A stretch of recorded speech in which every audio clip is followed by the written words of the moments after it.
est le prix que tu es prêt à payer. Qu'est-ce que font les gens lambda? Les gens lambda sont toujours en train de miroiter sur des objectifs, ceci, cela, mais au final, ils restent sur leur canapé en train de regarder Netflix. Ils passent leur temps à scroller sur les réseaux sociaux. Ils ne sont pas prêts à payer le prix des objectifs qu'ils se sont fixés. Qu'est-ce que font les 5%? Les 5% se fixent peu, mais des bons objectifs qui sont cohérents pour eux et ils sont prêts à mettre en place les actions nécessaires au quotidien. S'ils veulent changer de corps, ils sont prêts à arrêter de rester sur leur canapé le soir et ils vont à la salle de sport. S'ils veulent développer une entreprise en parallèle de leur travail, ils sont prêts à mettre les heures supplémentaires le soir lorsqu'ils rentrent du travail et à avoir une conversation honnête avec leur femme ou leurs hommes pour leur dire voilà mon projet, j'ai envie de nous sortir de cette situation, j'ai envie de nous offrir une liberté financière et je vais travailler à ce moment-là, donc s'il te plaît accompagne-moi, soutiens-moi dans ce projet-là pour que nous puissions sortir de cette situation. J'aimerais vous parler aujourd'hui de l'importance capitale du prix que vous êtes prêt à payer. En fait, on a tous au fond de nous des projets, des ambitions, des choses qu'on a envie de faire, on aimerait tous devenir experts dans ce domaine-là, on aimerait tous être sportifs de haut niveau, on aimerait tous être millionnaires, etc., etc. Mais ce qu'il faut comprendre, et si vous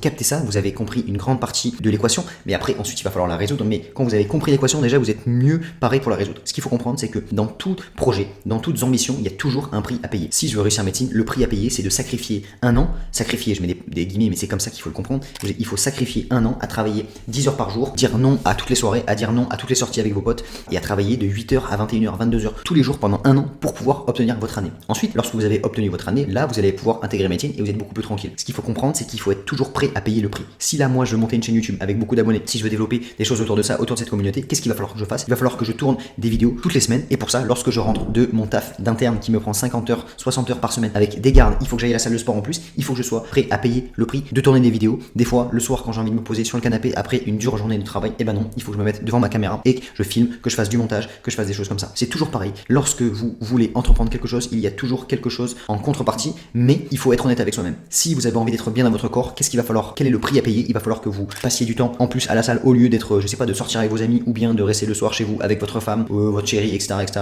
ou votre homme, et également de dire non aux sucreries, aux bonbons, aux gâteaux, etc., etc. C'est toujours pareil. Si vous êtes prêt à renoncer à ça pour pouvoir avoir le corps que vous voulez, il faut toujours mettre sur la balance qu'est-ce que vous voulez. Et en fait, c'est important parce que j'ai eu un commentaire de quelqu'un où j'expliquais la méthodologie, tout ce que je mettais en place, qu'il fallait être un 5%, qu'il fallait se dépasser, qu'il fallait se mettre tout donner pour pouvoir accomplir ses objectifs. Mais cette personne-là m'a dit oui, mais en fait, des fois le prix à payer il est trop et moi je suis dans une situation qui me convient et je suis ok avec ça. Et en fait, j'en reviens au point où il faut être en accord avec soi-même. Si vous, au fond de vous, vous avez envie, je sais pas, par exemple, d'être sportif de haut niveau ou vous avez envie d'être le plus grand chirurgien du monde, pour être le plus grand chirurgien du monde, ce qu'il faut comprendre, c'est qu'il va falloir réussir la première année de médecine, la 6e année, et après ensuite, maintenant que vous êtes chirurgien, il va falloir bosser comme un dingue, passer des heures et des heures et des heures à l'hôpital pour pouvoir vous entraîner, etc. Moi, je connais quelqu'un à l'hôpital, enfin, les gens qui font des greffes, par exemple, c'est les meilleurs chirurgiens parce que c'est le plus difficile. Par contre, c'est des gens qui passent leur vie à l'hôpital le soir à 21h et ils sont d'astreinte. Quand il y a des greffes en super urgence, mais ils sont chez eux avec leur famille, ils ont 45-50 ans et avec leurs enfants et on les appelle, ils doivent passer la nuit à l'hôpital, greffer, après aller examiner le patient le lendemain, etc., etc. Il faut comprendre ça. Il faut comprendre que c'est bien de miroiter des choses, c'est bien de se dire putain, ça serait génial que je puisse être ça ou ça me ferait trop rêver, mais il faut savoir quel est le prix à payer pour atteindre cet objectif-là.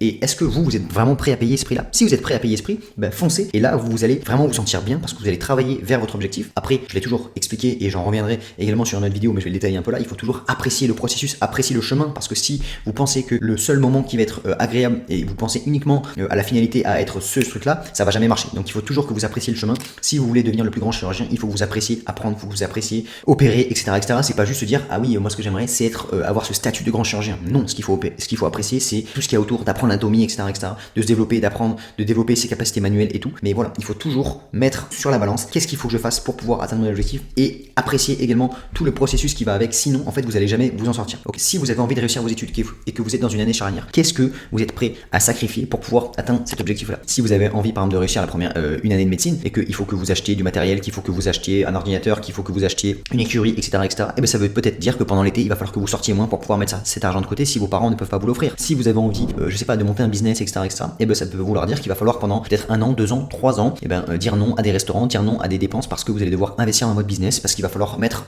en place des actions pour pouvoir économiser, etc., etc. Et c'est toujours pareil, toujours pareil. Quel est le prix que je suis prêt à payer? Et il faut être honnête avec soi-même. Et quand vous êtes en accord, si imaginons vous rêvez au fond de vous d'être grand sportif et que voilà vous n'avez pas envie de dire non à votre vie de famille, et que le plus important c'est la vie de famille, de passer du temps avec vos amis, et que pour vous être heureux c'est passer du temps avec vos amis, de pouvoir discuter, d'aller faire des pétanques, d'aller faire des trucs qui vous plaît, de passer des moments entre amis, et que c'est ça le plus important pour vous, que vous dites au fond de moi j'aimerais bien réussir cette année-là ou j'aimerais bien monter ce projet-là, mais je suis pas prêt à le faire, j'ai pas envie. Et ben voilà, soyez en accord avec vous, vous ayez une conversation honnête avec vous-même et vous dites ok, ça j'aimerais bien, mais je suis pas prêt à payer le prix pour le faire. Tout simplement. Voilà. Moi par exemple, j'aimerais là ça fait des années que je fais de la salle de sport, je me sens bien dans mon corps, mais au fond de moi, j'aimerais bien être, par exemple, encore plus tanké, encore plus massif, encore plus sec, etc. etc. Qu'est-ce que ça demande comme investissement? Ça demande d'aller, au lieu d'aller 4-5 fois à la salle par semaine, ça demande d'y aller 7 fois. Ça demande de faire des tupperwares, de manger le matin, le midi, à 10h. Et en fait, je suis pas prêt à se payer ce prix-là. Moi, je suis dans cette situation, elle me convient. Ça veut pas dire que c'est blanc ou noir, ça veut pas dire que soit je fais pas de muscu, soit j'en fais à fond. Non, c'est que je suis dans un entre-deux qui me plaît, mais si je veux aller au niveau supplémentaire, il va falloir que je mette encore plus d'efforts. Et ça, je suis pas prêt à le payer. Imaginons quand vous êtes en 6e année de médecine ou en 5e année et que vous visez une spécialité et que, imaginons, le travail que vous allez fournir, ça va vous donner un classement qui vaut à peu près à 2000 et ça vous donne un certain pan de spécialité. Que vous dites, ah, j'aimerais bien faire chirurgie plastique à Paris, c'est dans les 500 premiers. Est-ce que vous êtes prêt à donner l'effort supplémentaire pour y aller ou vous dites, bon, ben ça va, si je bosse là, je sais que je vais à peu près être là, ça me suffit, ça me convient. Donc c'est pareil. Des fois, pour des projets spécifiques, est-ce qu'on est prêt à payer le prix pour y aller? Et dans ce projet-là, quel est le curseur, quelle est l'importance qu'on a envie, l'investissement qu'on a envie de mettre en place dans ce projet pour pouvoir l'accomplir et à quel degré? Voilà. Donc ça, c'est important à comprendre parce que ça vous permet aussi d'être en accord avec vous-même, de vous lancer ou non dans un projet et de vous sentir bien et de pas culpabiliser. Parce qu'il y a trop de gens qui, prennent pas ce temps de réflexion et qui sont pas OK avec eux-mêmes. Si vous êtes OK, si vous dites, bon ben voilà, ça, je suis pas prêt à le faire, j'aimerais bien faire ça, mais je suis pas prêt à le faire, et ben tant pis, c'est pas très grave. Moi, je vous invite à aller faire une balade. Vous faites une balade et vous prenez pas votre téléphone et vous réfléchissez à ça. Qu'est-ce que j'aimerais faire? Quelles sont les actions qui sont nécessaires pour pouvoir l'accomplir? Quels sont les sacrifices que je vais devoir faire? Est-ce que je suis OK avec ça? Oui, non. Si vous êtes OK, et ben très bien, vous foncez et vous y allez. Et après là, il n'y a plus d'excuses parce que vous êtes prêt à faire ces sacrifices-là. Et c'est comme toujours, il faut sortir de sa zone de confort, il faut se mettre en difficulté et il faut pouvoir accepter, comme je l'ai déjà expliqué, la traversée du désert. Il y a un moment où vous sortez de votre zone de confort, vous prenez des risques et les résultats ne payent pas tout de suite parce qu'il y a toujours le principe de l'effet cumulé. Voilà, quand vous voulez réussir en médecine, ben vous allez devoir dire non à vos sorties, investir dans une écurie, vous avez mis 3000 € dans une écurie, vous avez acheté un ordinateur, vous commencez à bosser 10 heures par jour, tous vos potes qui étaient au lycée, eux, ils sont en train de faire des soirées, ils sont en train de faire des trucs, ils sont en train de vivre leur meilleure vie, entre guillemets,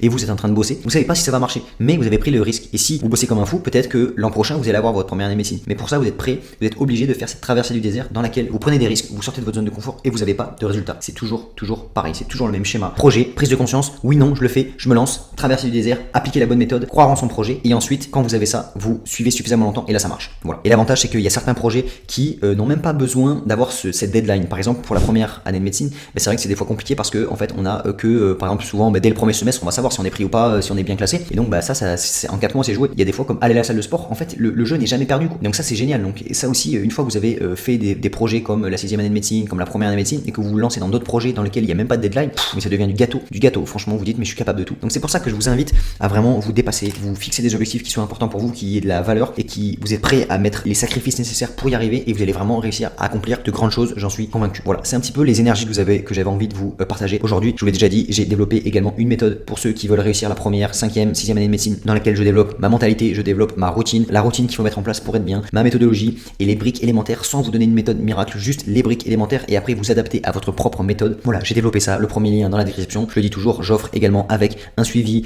toute l'année sur ce que vous faites. Vous m'envoyez des WhatsApp, vous m'envoyez les vocaux que vous voulez, moi je vous réponds et on fait ensemble une méthode personnalisée. Et en fait, dans n'importe quel projet, dans n'importe quelle étude, c'est pas ma cas, mais je pourrais très bien vendre ce programme à quelqu'un qui fait du droit, etc., etc. Après, dans la méthodologie, ça diffère un petit peu évidemment parce que il y a peut-être plus de par cœur, etc., etc. Mais l'approche, c'est toujours la même et c'est ce que j'essaie de vous transmettre sur ces vidéos-là. Si vous n'avez pas envie de prendre la méthode, je vous donne déjà énormément de valeur sur YouTube et c'est ce que j'essaie de vous apporter, cette mentalité-là au fil des vidéos. Voilà, mais c'est juste que dans la méthode, je regroupe tout pour que vous ayez tout au même endroit et que vous ayez vraiment la bible de la réussite à un endroit. Et après, vous avez également le suivi parce que là, ça grossit la communauté, je reçois énormément de messages et je peux pas répondre à tout le monde, et je peux pas répondre de manière efficace et personnalisée parce que après voilà, moi j'ai mes projets, je fais mes trucs et tout, je peux pas répondre à tout le monde. Donc voilà, ceux qui prennent le suivi, ils auront des messages, des réponses personnalisées sur WhatsApp, aucun problème. En plus, ça me permet d'écouter les messages en accéléré, donc moi, voilà, après ça me fait gagner du temps, c'est toujours pareil. Je voulais vous partager ça aujourd'hui, je vous souhaite de bonnes révisions, plein de choses, plein de bons éléments dans vos projets. Suivez des projets qui vous plaisent, n'importe que ce soit. Je reçois des messages de gens qui sont infirmiers et qui ont envie de devenir médecin. Et ben voilà, est-ce que vous êtes prêt à payer le prix pour pouvoir réussir en médecine? Moi, je connaissais une femme de 50 ans qui était DRH, qui gagnait 10 000 € par mois et pour elle, son rêve c'était de devenir médecin. Et en fait, elle a eu un déclic, elle s'est dit, mais en fait, mon rêve c'était d'être médecin et j'ai pas envie à la fin de ma vie de me dire, ah, j'ai toujours rêvé et je l'ai jamais fait. Donc elle a eu ce déclic là et c'était quoi le prix à payer? Ben oui, il fallait que ses enfants, ce soit plus son mari qui s'en occupe, il va falloir que pendant elle préparait ce projet là et qu'elle mette un peu de sous de côté pour pouvoir payer une nourrice, etc., etc. Mais son rêve c'était ça et elle était prête à payer le prix pour pouvoir réaliser son rêve et elle l'a fait. Et voilà, et ça c'est des vraies marques de courage et en fait je peux qu'encourager ça. Après c'est toujours pareil, il faut que vous soyez honnête et que vous ayez envie ou pas. Faut pas se forcer, faut faire un projet qui vous tient vraiment à cœur et si cette personne là l'a fait, c'est parce que pour elle c'était extrêmement important et que c'était son rêve vraiment qu'au fond d'elle elle le ressentait. Mais si c'est juste pour plaire aux autres, si c'est juste quelque chose pour qui vraiment vous parle pas, ça sert à rien. Donc c'est pour ça que je vous encourage vraiment à faire ce travail sur vous. Quels sont les projets? Il faut pas choisir 50 projets. Vous voyez, moi je fais plein de choses, mais en fait je sélectionne. Je fais mon internat, je fais mon sport et je fais YouTube. J'ai pas un milliard de trucs. Et après je m'occupe des gens que j'aime, mais c'est tout. J'ai pas un milliard de projets. Je me dissipe pas et j'essaie de me concentrer sur plusieurs éléments de ma vie. Et voilà, à chaque fois les projets que j'ai sélectionnés, ils me tiennent à cœur. Pourquoi? Parce que sur YouTube, j'apporte de la valeur, parce que je peux aussi développer une indépendance. Ensuite, mon métier, il me plaît, ça me permet pareil d'avoir une indépendance financière, etc., etc.